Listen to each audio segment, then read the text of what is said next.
Day 2 of fall camp for our Colorado Buffaloes was awesome. At least like the 5 minutes of practice that we've been able to see so far, thanks to Reach the People. I've gone ahead and linked it in the description.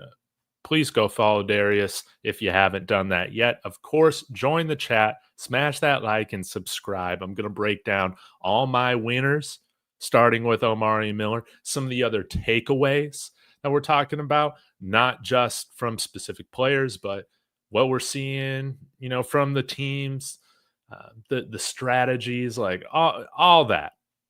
And of course, getting to what you guys have to say. So be sure, smash that subscribe. We're on our way to world domination by week 1. Join the chat, hit that like. Maybe Omari and some of these guys, they'll see it if they got 5 minutes of downtime, which would be really cool. But Gualo, you're absolutely right. We got our own Jeremiah Smith, and that's what we're going to lead off with today. Omarion Miller, he looked awesome in day 1. You saw him catching touchdowns over DJ McKinney. You saw him catching, fade routes in the end zone yesterday from Kaidon Salter, man. It was awesome. Going into day 2, it was really much of the same. And we saw some clips just of Omarion working some dudes on Reach the People, as well as I think DNVR provided some clips clips of it on Twitter. But let's just get to it. Let's get to it, guys. Omari Miller looks like freaking Demaryius Thomas out here. This is what we're talking. Oh, man, Kai, it was about time I got a haircut, man. I'm telling you. Now, let's get into this. Oh, my. DNVR, Barstool putting this out there. DJ McKinney, he got beat, but he did not get cooked. He did not look like fried chicken out there. But these two are going to help each other get much better. And this rep right here. Nice little move to the sideline and just timing it perfectly. I mean, doesn't release too late or too early to where DJ is able to get back in the play. Man, this was awesome. Times this back shoulder, great. And I don't even know who threw it, but whoever threw this back shoulder fade. Speaking of fades, right, Kai? This was awesome. And then he lets him know, I love the trash talk between offense and defense. Let's keep that up. Yeah, I don't know who threw this one. I honestly cannot. I don't even know if they showed it. So, anyways, whoever threw it, it's great for our quarterback room. We got 2 good quarterbacks, and I look forward to seeing just Omari Miller absolutely dominate coming this season. So, I mean, this was a guy that when he stayed healthy, he was putting up 100+ yards, 200 yards, like every game, right? So, I think if there's one guy on this team, of course, Jordan Seaton's kind of already that guy, but we're talking about a playmaker. Sorry, Jordan Seaton. We're not throwing you the ball. Omari Miller, man, I think he's that most likely guy to be that next star, to be that guy, to be that first-round skill position type of talent for us, right? I mean, that's how I'm feeling after 2 days of fall camp. But I'm loving it. All right.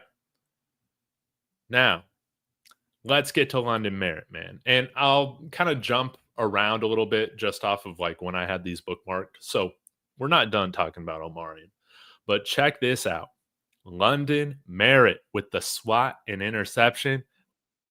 Stop, man. Come on, man. You can't get owned like this. I mean, just great job by London to get his hands up. And looks like there was some miscommunication with this line not sliding because the play is going over to the left. Then you probably should block the guys over to the left as well, right? But they'll address that in practice. I'm not a coach. I'm just a guy who talks about what he sees. And what I saw here was London Merritt make an extremely athletic play, bobbling that thing, catching it, pick 6, baby.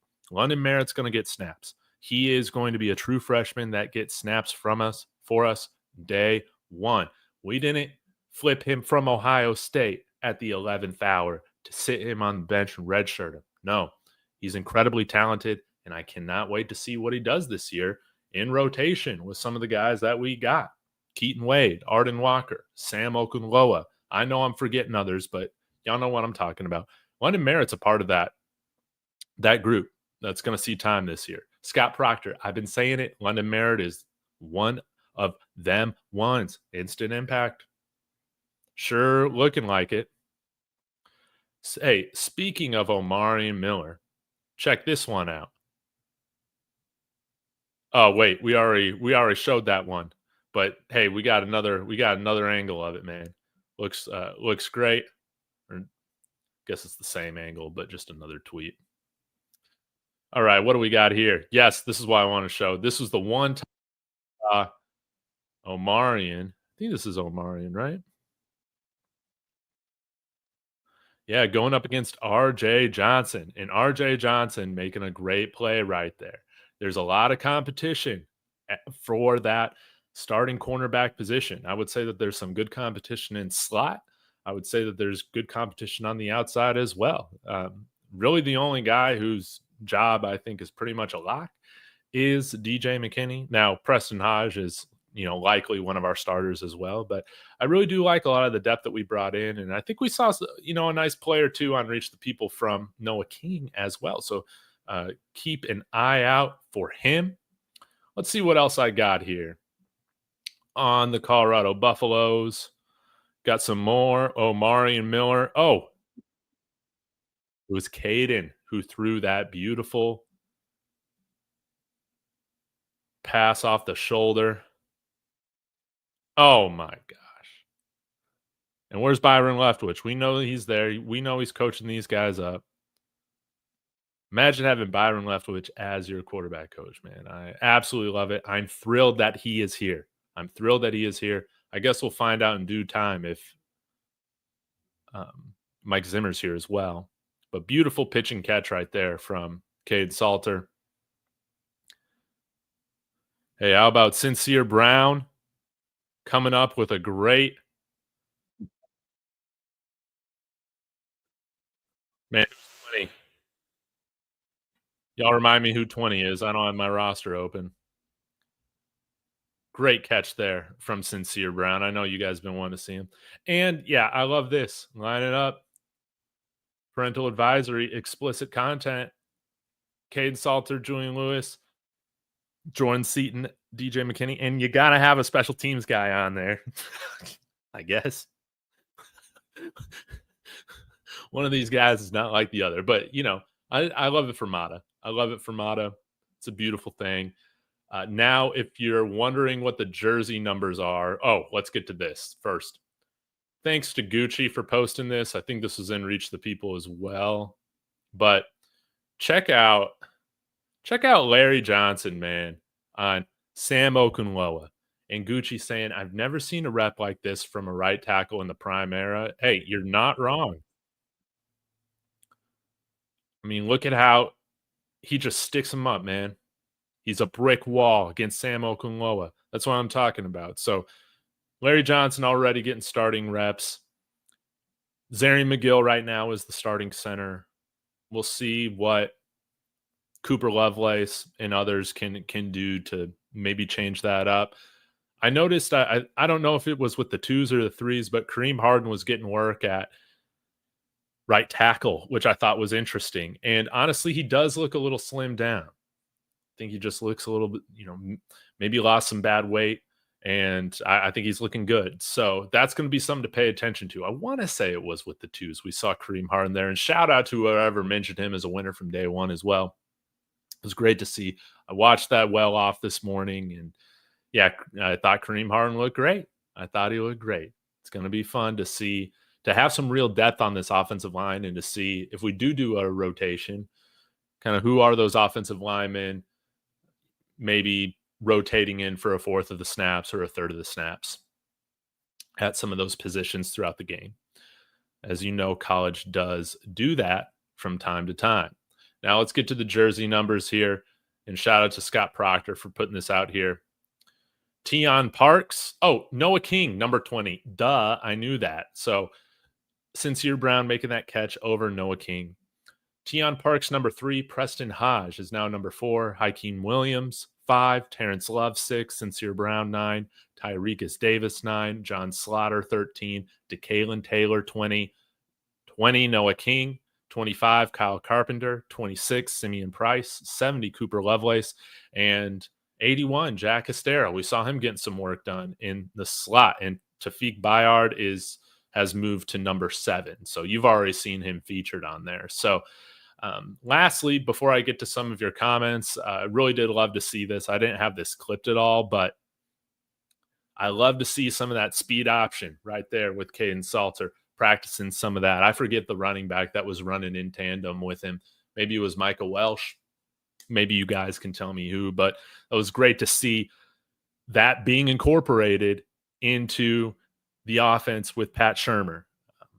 Brett Bartolone has been elevated to passing game coordinator, so that's awesome to see. Warren Sapp has been elevated to pass rush coordinator, I believe. And of course, like I said, Byron Leftwich is here, which is great. But I really do love to see more of this responsibility from Brett Bartolone. Again, called plays for Shedeur at Jackson State as an OC. He's been here. I've wondered maybe why he hasn't gotten the crack at calling plays. But I wonder at this point, does this show that he's kind of going to be that next man up if, Byron's kind of here for a year and Pat Shurmur, he's kind of,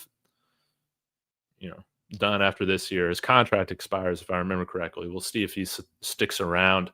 But Brett Bartolone, I think that this is great for his career and definitely shows commitment to him on this staff here in the future. So we'll have to see. I think like traditionally with Pat Shurmur's background, it's more kind of run game coordination, which is kind of ironic because we didn't really see like a ton of creativity with that on offense last year. But now when you got a guy like Kaidon Salter, I mean, you got no reason but to be extremely creative and fun in the run game. And so I'm pumped to see what Pat Shurmur can get going in the run game in collaboration with Marshall Faulk, and what Brett Bartolone can do in conjunction with Pat Shurmur and Byron Leftwich to help elevate our passers, help elevate Kaidon Salter.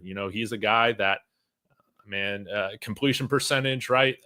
Is it somewhere like around 60%, if I'm remembering offhand? And we're going to have to see Kaidon Salter become more efficient passer. That's what I want to see. That's where he can really grow in his game. And if he can take some steps with his passing game and even just be the same dynamic runner that he's been in years past, this is going to be a really, really fun offense to watch. So love to see that from Pat Shurmur.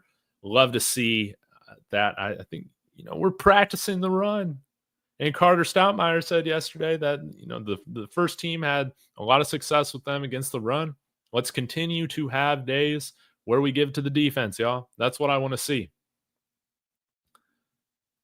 All right. Well, thanks for listening, guys. I'll get to some of your comments here. But, overall, how can you not be happy that Colorado football is back, right? So hit the like, get in the comments. Let's chat it up for a little bit.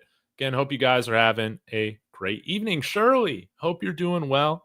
And hope anybody that's on the West Coast, in Hawaii, whatnot, watching this, Japan, if you're watching this, everybody's safe from that tsunami or tsunami warning.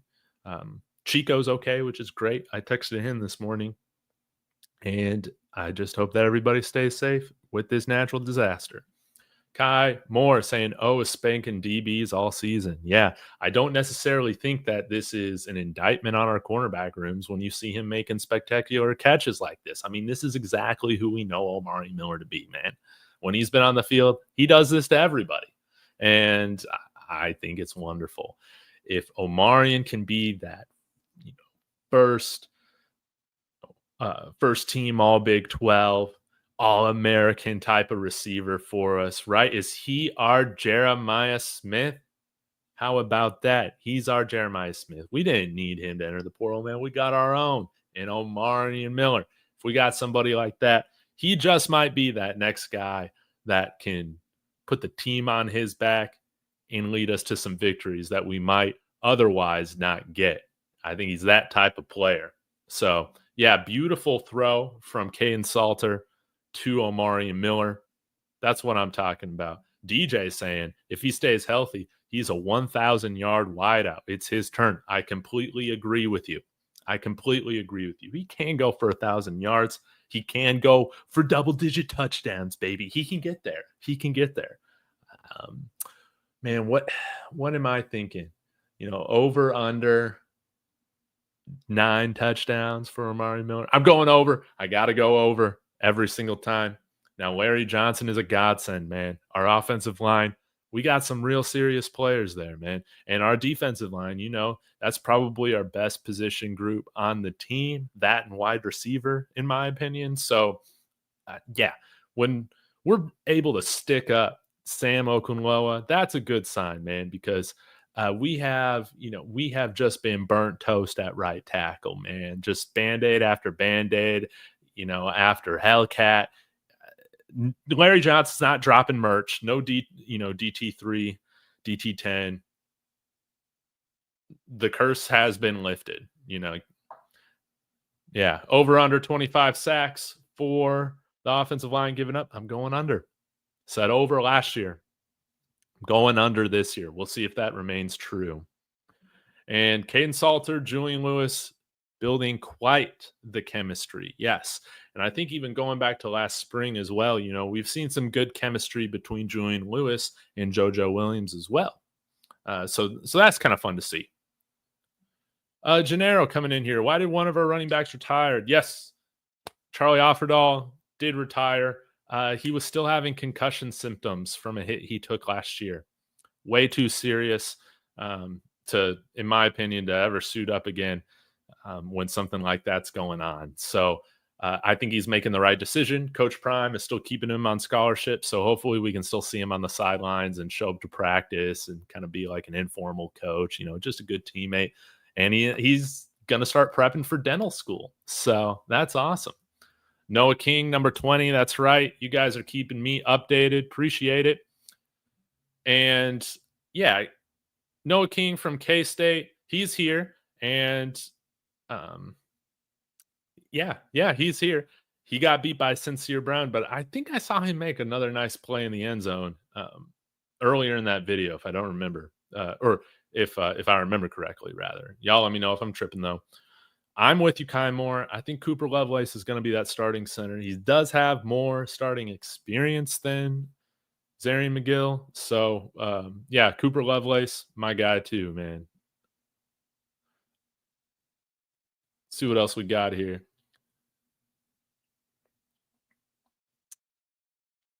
DeKalen Taylor, running back, is so fast. Michael Welsh plays more aggressive, and down Hayden moving like a Brinks truck. Even 26, Simeon making noise, unless there's a 28 that I'm getting confused. But Simeon Pierce, I thought looked good.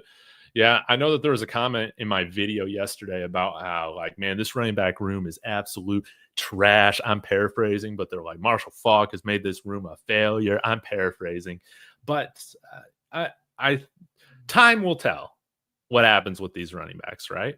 I think that there's a lot of question marks. We don't necessarily know what we have with some of these guys, and that's exciting because I think some of them could actually be pretty good for us, So again, Dallin Hayden doesn't have the high ankle sprain. DeKalen Taylor, he's like a little Darren Sproles type of player we can have. Michael Welsh looks like he has taken a nice step, and we'll see what can happen with a guy like Simeon Pierce. He looks like a real college football player. So yeah, we'll see what happens more so as we get throughout fall camp. But I won't say I'm super bricked up about our running backs, but I will say I am excited. I am intrigued, and time will tell. Don't be writing these guys off yet.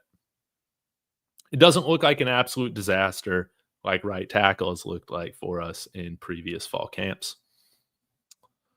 Question, who's a better OC, Shermer or Leftwich? This is what I have felt since we talked about Byron Leftwich joining the staff in the spring, is that Byron Leftwich, he's called an offense for a Super Bowl winning team, man. He's called an offense in conjunction with Tom Brady, for Tom Brady, and I don't care if the quarterback is Tom Brady. He's a Super Bowl champion, man. Pat Shurmur is not called a Super Bowl champion offense, if I can remember correctly. So, yeah, that's kind of how I feel about it. And with just Leftwich being younger too, I think that means you're usually a little bit more open to ideas and creativity, looking at things a little bit differently, a little bit more innovative. Pat Shurmur isn't exactly the most innovative guy, but he provides a lot of stability. And just to make sure that this offense doesn't look like it looked like in 2023 to start of the season with what's his face running it, man. It's going to be a real offense. And again, let's continue to build on what we established last year. I think we established a great passing game.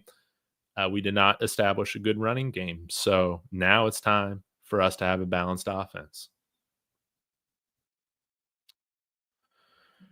Why haven't we gotten a flux of Samoans with Pecco in at the helm? I think some of this just takes a little time, man. Like, I'm just as surprised as you. We had like what, 5 of them visit, and we'll probably only get Pecco's sons, which why hasn't the other Pecco committed yet, right? I don't think he's committed yet. What's going on?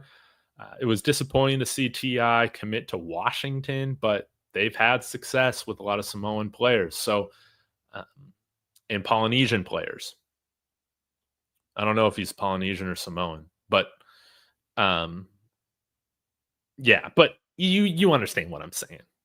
I think it just takes a little bit of time. And I also think, Gennaro, that it didn't help not having Prime here for these recruiting weekends. Like, I think that's evident that we struggled to close on some of these guys without the head guy here. And that's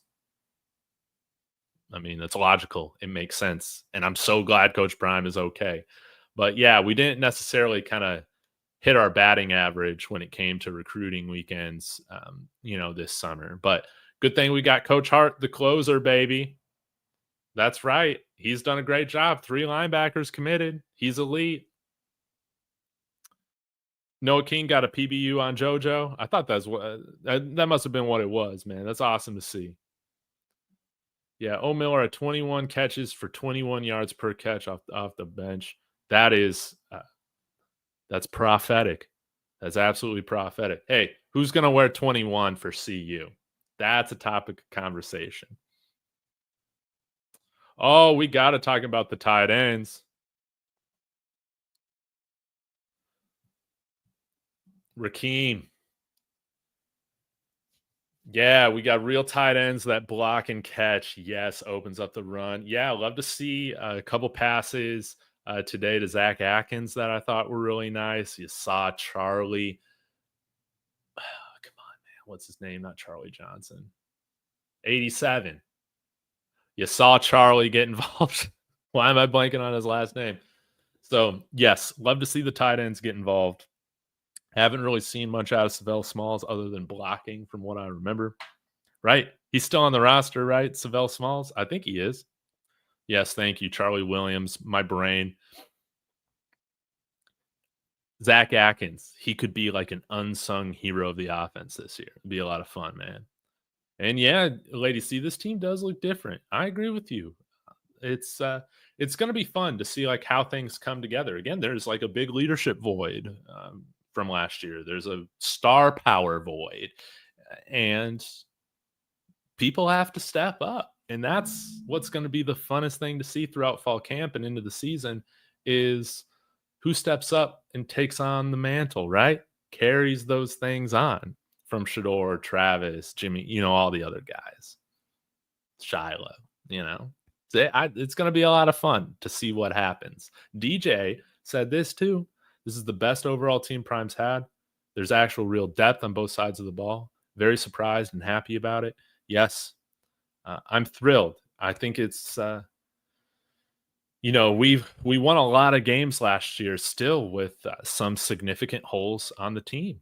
Remember, guys, we couldn't even kick it on kickoffs most of the year. Pray to God we finally solved that with Buchanan. But remember, what kept Baylor in it was the fact that we couldn't kick it downfield at altitude. We were giving up a bunch of returns. It's happening throughout. Special teams was better, but still a disaster some games. Pass protection, much better than before, but still kind of a mess at different points. And again, worst running game in all of FBS football last year. So some of that was by design, by who we wanted to play through, by being a pass first team. You know, that's not how we're going to play this year. That's not how we're going to win football games. Kaidon Salter's a dual threat quarterback. So you're going to get the most out of him when you have him doing both things.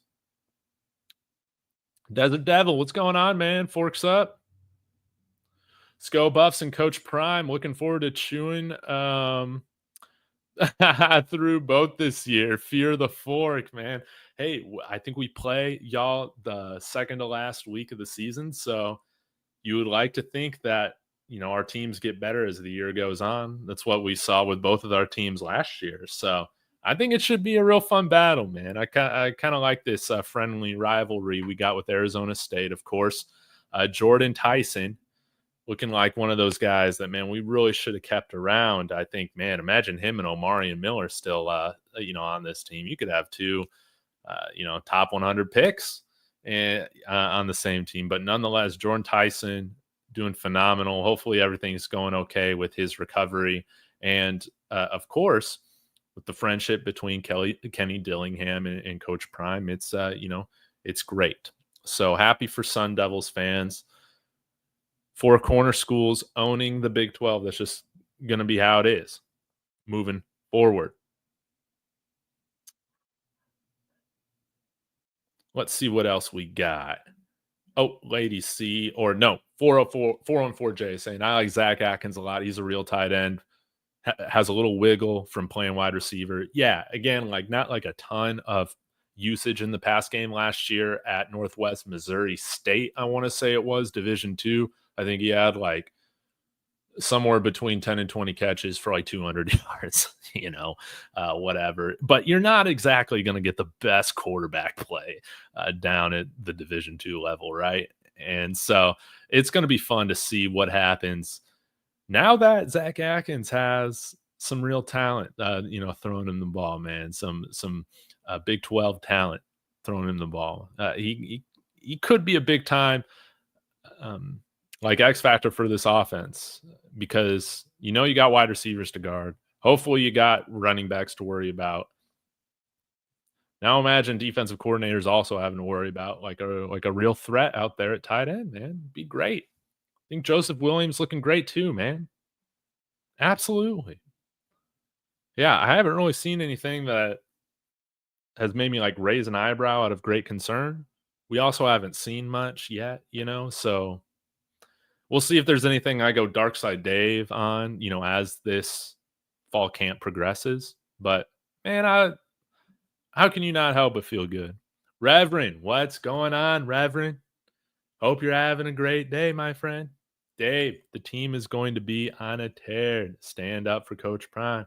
Dude, that's right. That's right. We got everything to play for, and we're at home. We're at home to open up the season. Beautiful thing against like a really good opponent, Georgia Tech. And everybody's writing us off, just like Ben Finiseth said yesterday. Everybody's writing us off against Georgia Tech, man. I know they got a really good team. I know they got Eric Rivers and really good running game, but hey, we're good too. We have some really good players as well. So they got to come up to altitude. They got to come out here to Mountain Time Zone and play us. Okay. It's not the other way around, man. They got to come into our house. I think we got the advantage against Georgia Tech. And I think that as quick as week one, y'all, like that could serve as a catalyst for driving further success through the season. I think the turning point that kind of was that catalyst for our team last year, it had to have been the Baylor game, right? Everything changed after LeJontay Wester caught that Hail Mary. But yeah, like things kind of looked not too great to start the season last year. Of course, North Dakota State, we escaped that. We played well enough, but it, Shador throwing when we could run out the clock. It was just a mess. We got out of there. Nebraska, we'll move on. Shout out to Mike. Hope you're doing well. Nebraska rascal. CSU destroyed them. But then we could have fallen to 2-2 against Baylor. And that comeback, I think, spurred all the success that we saw throughout the Big 12 last year. 9-3, man. It was a beautiful thing. Hey, what's going on, TMFB? Hope you're doing well. Yeah, man. You gotta love rooting for Jordan Tyson, especially from the things that he's overcome with his injuries, and so just happy that a lot of times when guys enter the transfer portal, it's not always grass is greener on the other side, right? And I'm just very happy for him that he's, I think, landed in the best spot possible. And it's a Friday night game. Boulder's gonna be lit. It's going to be smelling like Boulder. It's going to be a lot of fun, man. Now, I ain't even lying to you. Troll Manash is saying Georgia Tech DBs don't match with our wide receivers. I'll take your word for it because I haven't watched anything from Georgia Tech since that game against Georgia last year. So, yeah, I'm going to trust you on that one. And we got some tall dudes at wide receiver. And if Omarion Miller is the next Demarius Thomas, good luck. Good luck.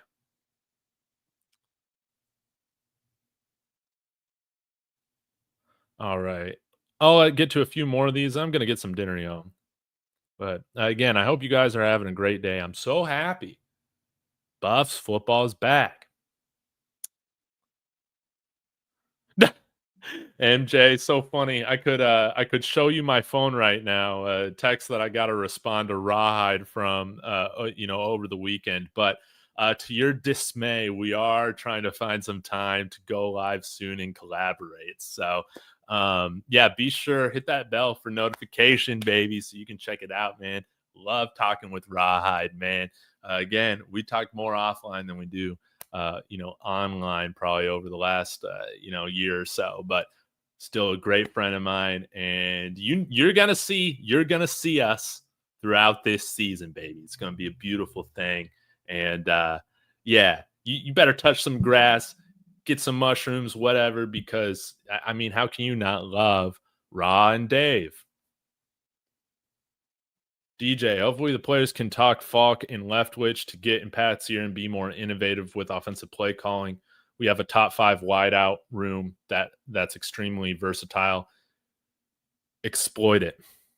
Wonderfully said. I couldn't have said it better myself, DJ. Yes. Let's put the pressure on a little bit. You didn't bring Marshall Falk in and Byron Leftwich in not to listen to them, right, Coach Prime? Right? You didn't bring him in not to incorporate their ideas, right? Pat Shermer didn't sign on off on this not to listen to them, right? Right? That's what we're going to be telling ourselves, man. Jeremiah saying, I'd love Salter to turn up this year and make it on the Heisman finalist list. Dude, anything is possible. Anything's possible, man. I don't think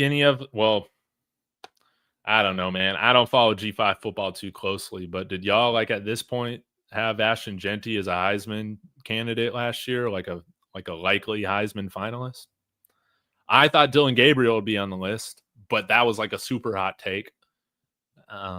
Yeah, dude. As long as you win football games and put up stats, there is going to be that opportunity. Let me look this up. Colorado football school records, Wikipedia, because I want to take a look at the all-purpose yardage record, if it's in here. Let's take a look.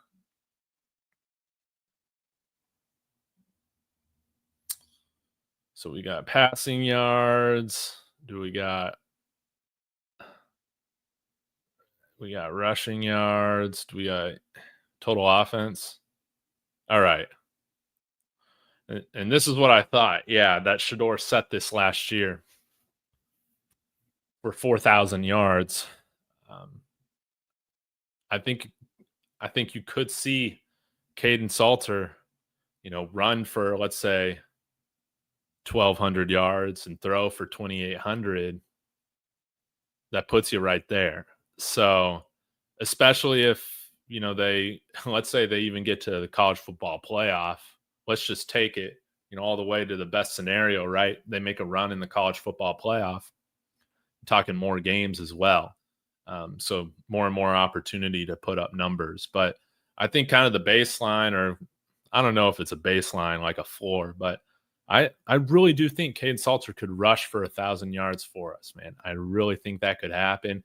We'll see what happens with the passing game, but yeah, if he can, he's still a young player, guys. Like, you see guys, even once they go to the NFL, they improve and all this stuff. It happens all the time throughout college. So Kaidon Salter, I'm expecting him, working with Pat Shermer, working with Byron Leftwich and these guys, to take another step in his passing game. So the 4,084 yard mark set by Shedeur Sanders last year, I think it is on the table for Kaidon Salter. We'll have to see. Now, let's see. Total touchdowns, 41. Shedeur had last year. He had already set the record with 31 the year prior. So we'll see what he can do, man. Yeah, Shedeur Sanders was so close, man, to breaking the career record mark, man. What could have been. Oh, well. But I love it, man. We'll see. We'll see. I would say probably this number is a little less likely, but I think there are scenarios for this to happen, man. All right, guys, I'm going to get out of here. Really do appreciate every single one of you. You guys are what makes this fun. So, got some great shows coming up within the next few weeks. Got one on Friday coming on with Bird and Chico. That's going to be great. Russ and I will be doing our Buff Blitz again this year, and we'll see what other collaborations come my way along with Rawhide, man, which is going to be fun. So, y'all have a wonderful evening. I'll be back again tomorrow. Let's go Buffs.